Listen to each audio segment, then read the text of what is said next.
నమస్తే అండి. చాలా చాలా టెన్షన్గా ఉంది.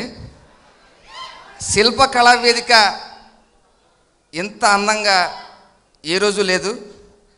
లక్ష్ములతో అక్కడ, సరస్వతి పుత్రులు ఇక్కడ, చాలా చాలా ఆనందంగా ఉంది.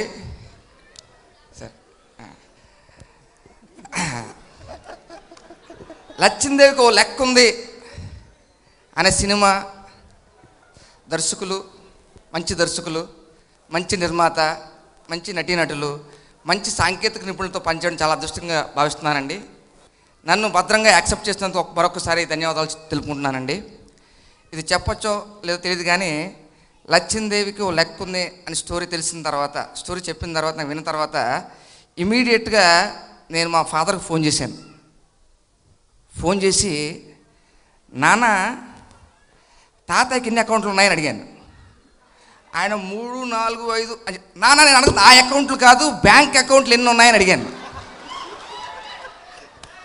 ఈ సినిమా చూసిన తర్వాత ప్రతి ఒక్కరూ ఒక్కసారి అసలు మా తాత ఎక్కడున్నాడు, అసలు మా తాత ఇది ఏ ఊరు, ఆయన ఏం చేస్తాడు, ఇవన్నీ డీటెయిల్స్ మీరు అడుగుతారు అంతే.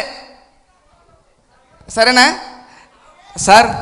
మరొకసారి ఇక్కడ ఉన్న వాళ్ళందరికీ చూసి చాలా టెన్షన్గా ఉంది సార్. మీ అందరికీ నా పాదాభివందనాలు. భద్రం అటు తిరిగి. Thank you sir. అటు కాదు, నువ్వు మొహం ఇటు చూపించి సీట్ ఆళ్ళకిచ్చావేంటి? ఆళ్ళ లెక్క ఓకే, మనకి ఎన్ని అకౌంట్స్ ఉన్నాయి? ఇంతవరకు ఏమి లేదా? నీకు పెళ్ళి కూడా కాలే? మరి అది చెప్పాలి కదా. మరి పెళ్ళయింది సార్. పెళ్ళయింది, ఒకసారి అయింది. Very good. ఓకే, నీకు ఎప్పుడు లక్ష్మీదేవి వరించింది? నీకు లక్ష్మి ఎప్పుడు వరించింది అంటున్నా? నేను పుట్టిన వెంటనే సాధారణంగా పిల్లలు పుడితే తండ్రి వస్తారు చూడ్డానికి, కానీ మా బాబు రాలేదు.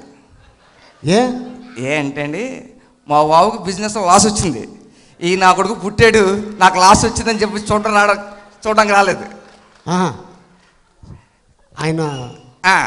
కానీ లక్ష్మీదేవి అనేది ఆ దేవత దయ వల్ల చిన్నప్పటి నుంచి మాతో ఉండడం అదృష్టంగా భావిస్తున్నానండి. ఏ వ్యాపారం మీ నాన్నగారిది? వ్యాపారం ఏంటి? రాజమండ్రి సార్. మాది కూడా మీ ఊరే. రాజమండ్రి? నీ శీతల్ నా కరగజ్జం.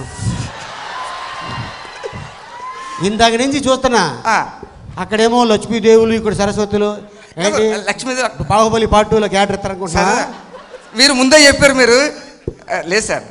ఓకే, మన హైట్ పెరగలేం కదా సార్. థ్యాంక్ యూ భద్రం. Thank you very much. Thank you so much sir. మరి